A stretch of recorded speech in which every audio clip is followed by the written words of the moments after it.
Ating alamin kung paano sinelebrate ng mga Pinoy celebrities ang Mother's Day ngayong taong 2024. The Philippine Showbiz List presents 2024 Mother's Day celebration ng Pinoy celebrities. Isang heartwarming na mensahe ang ibinahagi ni Angelica Panganiban para sa taong naging dahilan upang ipagdiwang niya ang araw ng mga ina ngayong taon. Ito ay ang anak na si Amila Sabine Homan.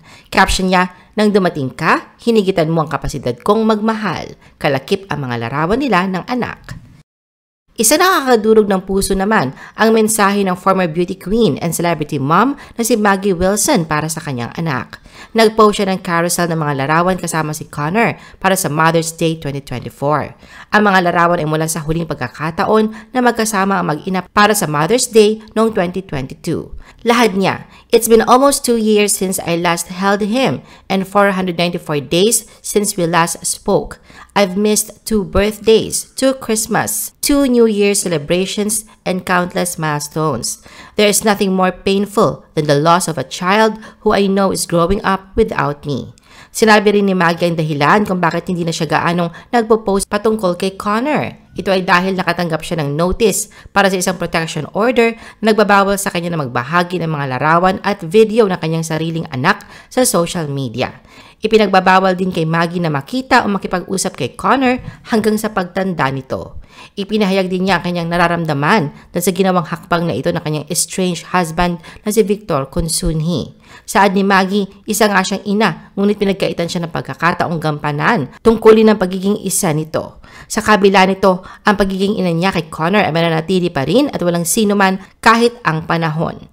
Palaging kasama niya si Connor, magpakailanman sa kanyang puso, isip at mga panalangin. Binati rin ni Maggie ang lahat ng mga ina na alam niyang nauunawaan kung ano ang kanyang nararamdaman ngayon. Saad niya, "Happy Mother's Day to all the mothers, near and far, who carry their children in their hearts today and always." Nagkwento naman si Isa Calzado tungkol sa mga kagalakan ng pagiging ina sa Mother's Day ngayong taon. Anya, "From feeling your kicks in my belly to finally holding you in my arms, your fingers wrapping around mine, to you saying mama endlessly, my connection with you has always been strong." Sinabi rin niya sa anak na si Dea Amihan na ito ang pinakamagandang nangyari sa kanya at ito rin na nagturo sa kanya kung ano ang ibig sabihin ng unconditional love. Na sa wakas ay nagkaroon na siya ng malinaw na layunin sa mundong ito mula na dumating ito sa kanyang buhay. Binigyang pugay din ni Iza ang yumaon niyang ina at mga alaala nito. Binati niya rin ng Happy Mother's Day ang kanyang mother-in-law at lahat ng nanay na tumulong at sumuporta sa kanya para maging best mother para sa anak. Nitong Mother's Day naman, isiniwalat ni Heart Evangelista na siya nagkaroon ng ika-4 na miscarriage at idinagdag na ang puso ng kanyang baby boy ay tumigil sa pagtibok ilang araw na ang nakararaan. Binati rin niya ang iba pang mga nanay, fur moms, mothers to friends at mga kababaihang dumaranas ng parehong mga pagsubok na kanyang pinagdadaanan. Sa isang hiwalay na post ay binati rin ni Heart ang kanyang ina na si Cecilia Ongpauco sa pamamagitan ng pag-post ng mga throwback pictures nito. Kalakip ang mensahe ng pasasalamat sa lahat ng sakripisyong ginawa nito para sa kanilang pamilya.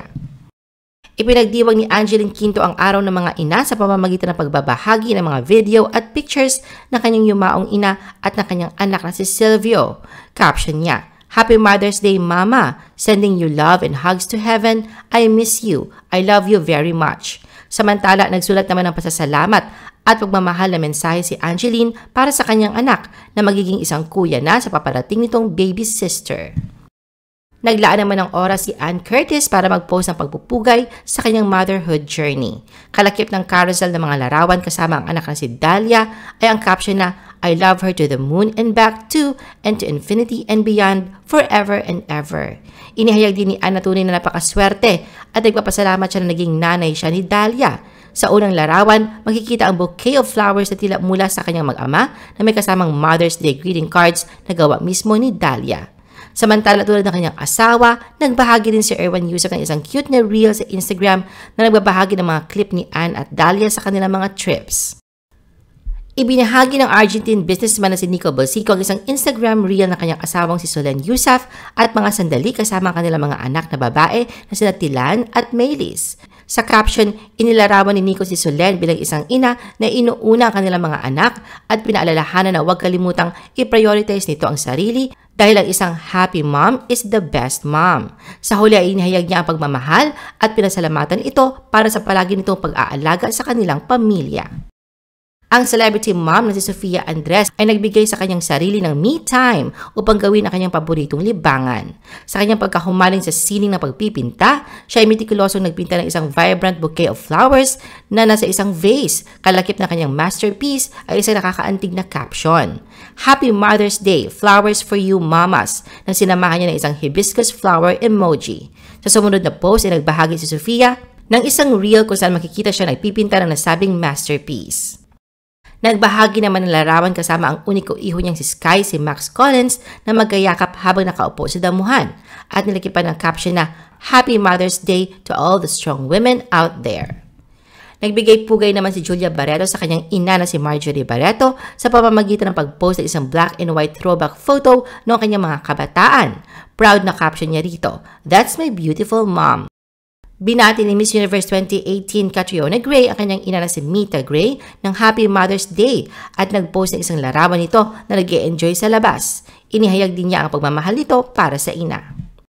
Sa gitna ng mga issue sa kanilang hindi pagkakasundo ni megastar Sharon Cuneta, ramdam ang pagpapahalaga ni Casey Concepcion sa pagiging maalalahanin, mapagpakumbaba at pagmamahal bilang isang anak. Katunayan sa pagdiriwang ng Mother's Day ngayong taon, ipinahayag niya kanyang pagmamahal para sa kanyang ina sa pamamagitan ng isang touching na mensahe sa Instagram. Kalakip ang kanilang larawan noong bata pa siya, niyakap si Sharon.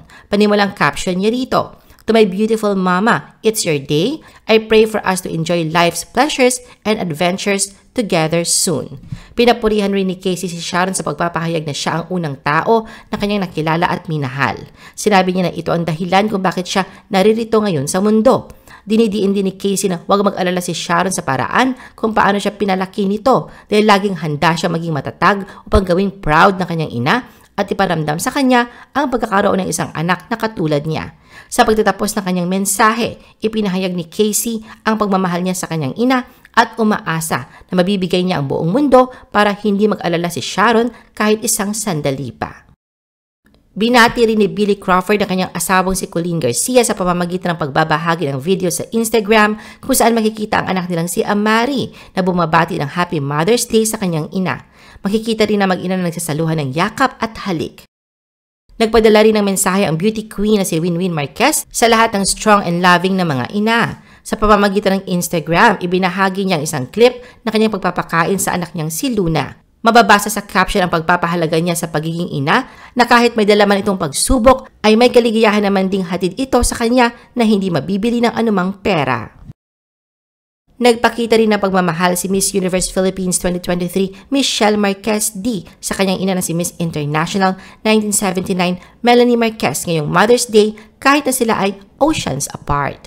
Ibinahagi niya sa TikTok ang isang video call sa kanyang ina na nasa US. Ipinakita rin niya kay Melanie ang isang bouquet ng red roses para ipagdiwang ang Mother's Day.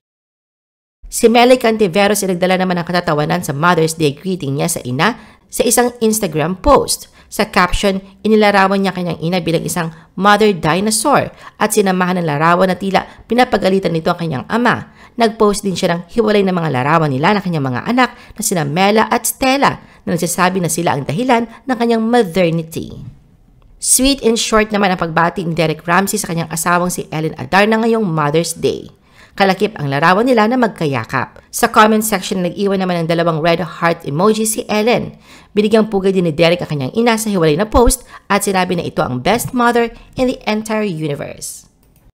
Nagbahagi ng serye naman ng mga larawan si Maxine Magalona upang batiin ang ina na si Pia ngayong Mother's Day. Caption niya rito, "Loving you is like food to my soul. Happy Mother's Day, Mama." Inihayag naman ni Lotlot Dilio na kanyang pagmamahal sa kanyang ina na si Nora Honor sa pamamagitan ng pag-post sa isang black and white photo nito habang hawak-hawak siya. Binati naman si Carmina Villaruel na kanyang kambal na anak na sina Mavi at Cassie sa magkahiwalay nilang mga post. Si Mavi nagbahagi ng kanilang family photo sa Instagram story at tinawag na super mom si Carmina. Si Cassie naman ay nagbahagi ng throwback photo nila ng ina na magkayakap at nilagyan pa ng caption na, "At the end of the day, it's our mother's arms we run back to. And I'm thankful each day that I get the chance to do so. Happy Mother's Day, Mama." I-post ang inyong comments at reaction sa baba. At huwag kalimutan na i-like at i-share ang video na ito. Gusto mo pa ba ng ibang showbiz videos? Panoorin ang aming iba pang top viewed videos. Para sa aming mga YouTube viewers, pumunta lang sa description ng video na ito o i-click ang link sa itaas ng screen. Para naman sa mga Facebook viewers, ay maaari ninyong hanapin ang mga link sa comment section ng video. I-follow nyo din kami sa Facebook at mag-subscribe sa aming YouTube channel. Thanks for watching!